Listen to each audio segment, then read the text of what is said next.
welcome back to my channel. Today's video is going to be a really exciting book review, and the book today is Anxious People by Frederick Backman. This was the last book that I read of 2021 and completed my 50 books, which was my goal of last year, so that was great. I really binge read this on the last day of the year to hit that target, and this was actually a super easy book to be able to do that with. It is only 390 pages, but I loved it, so it wasn't hard at all to fly through. Needless to say, it is a 5-star review for me, and I definitely wanted to share it with you guys. Quick mention, I am this year doing the Doodles and Calm book journal for this year. Not sponsored or anything. This is a small business I found through TikTok. Wow. That sounds so like 2021, 2022. And it's basically a place where you can write all of your book stuff for the year, and you can write your reviews in. And what I'm actually gonna do is in fact, I was supposed to do it before I filmed this video, was fill out a review of this in here as my honorary mention, but I've not got around to that yet, so we're gonna have to do it after this. But yes, I've got my notes, so let's get cracking. First, I will read you what the blurb says on the back. It says, "It's New Year's Eve and House Tricks estate agents are showing people around an upmarket apartment when an incompetent bank robber rushes in and politely takes everyone hostage. For Annalena and Roger, busy buying up apartments to fill the hole in their marriage, it's something else to talk about. For Julia and Ro, panicky parents-to-be, it's yet another worry. Lonely bank manager Zara only came here for the view, while 87-year-old grandmother Estelle seems rather pleased by the company. As the police gather outside, the anxious strangers huddled within try to make the best of a very sticky situation. But could it be that they have a whole lot more in common than meets the eye?" So yes, this starts off with a bank robbery gone wrong. This bank robber, from the start, we know has a lot of problems in their life. They are at risk of losing their children. They have lost their job. They are in financial strain, and so they decide to go and rob this bank. What they don't realise is that the bank they've chosen is a cashless bank. So this robbery turns out to go very, very wrong. They they run into a building, and they end up at this flat, which's door is open, and there are a group of people inside viewing this apartment that is for sale. And so the bank robber then takes them hostage. So this book is set in Sweden. I think this is a really good adaptation. For me, it actually felt like it could have been in London. It was just a really easy flow book. I could imagine things really well.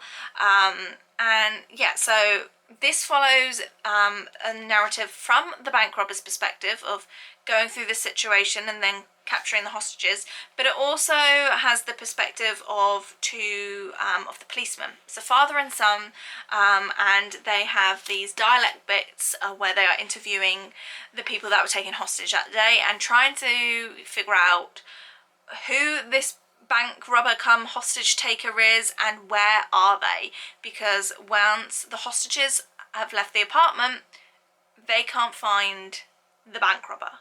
They heard a gunshot, they've seen blood on the floor, but there is no one in the apartment. And so it then turns on the hostages, is everyone telling the truth?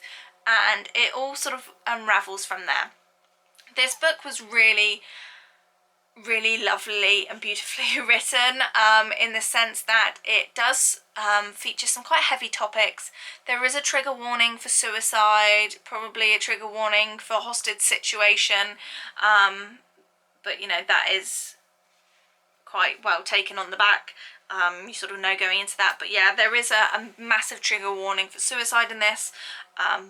It touches a lot on mental health, and it just delves into the different characters of the people viewing the flat, and despite there being quite a few people, it doesn't become overwhelming. It was really easy to get to know these characters and follow it through.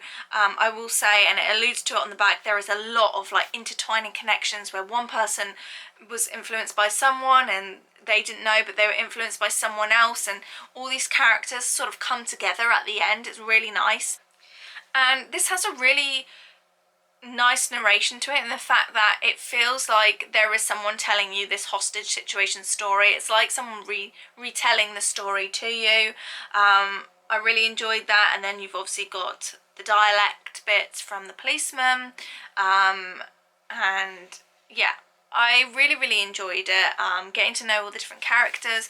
There is one quote in here which really resonated with me, and I think will be my takeaway from this book, and I think sort of sums up the feeling of this book. Even though there is a hostage situation, it's not a serious hostage situation.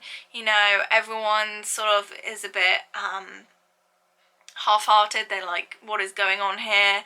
They try and like befriend the hostage taker, get to know them.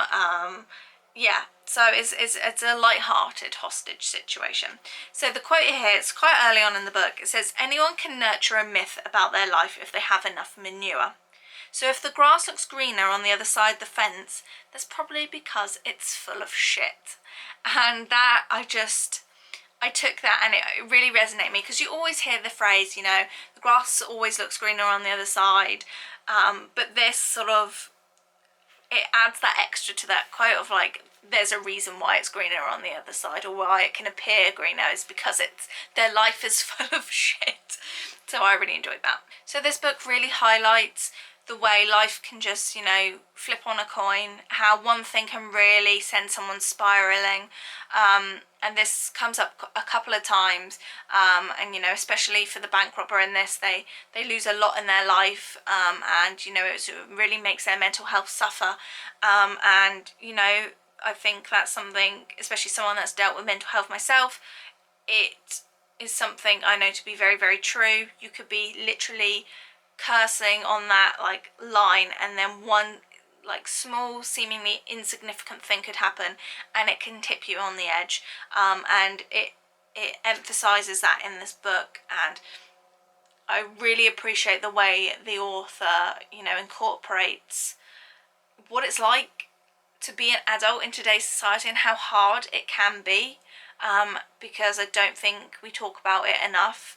and you know, it can be passed off as being, oh well, you need to just, you know, get on with it, get over it, that is what it is. But it is difficult, and especially if you deal with mental health, it just adds to it and can make, you know, what could be easy to someone not easy to, you know, someone else. So yeah, I think this book really was more than just the bank robbery gone wrong and the hostage taking situation. It really delved into the personalities of the characters, and it really, a lot of those things that they were suffering I could see in myself and I could empathise and relate to. This book has a lot of twists and turns in it, and the identity of the bank robber isn't really explained until like the last 50 pages of the book, and it wasn't until they sort of addressed it where I was like, oh my gosh, have I been reading this with my eyes closed the whole time?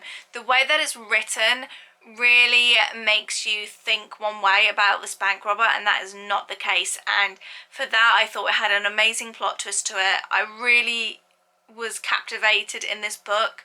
It had some great, you know, mystery elements to it, and some of the characters, you know, Zara is one of the hostages, and she is very blunt, has no filter, and you know, she can come off quite like a bit of a nasty person really, because she has this no shit attitude, but that is just, you know, one of the great characters that this author has come up with, and I can't say enough good things about this book. So that was my hopefully little quick book review on Anxious People by Fredrik Backman. He does have a few other books which I am interested in reading. Also, apparently this has been turned into a Netflix series, so I'm definitely gonna go and have a look at that, see if it lives up to the book for me. It'd be interesting to see now, you know, I've got all these characters pictured in my head, what they brought them to life as, and how they deal with the bank robber and keeping their identity a secret. Whether they can do it as well as they do in the book, which may be difficult. But yes, I hope you enjoyed this video. Make sure you like it if you think you're going to read it, and stay subscribed so you don't miss any future book reviews, and I'll see you very soon. Bye guys.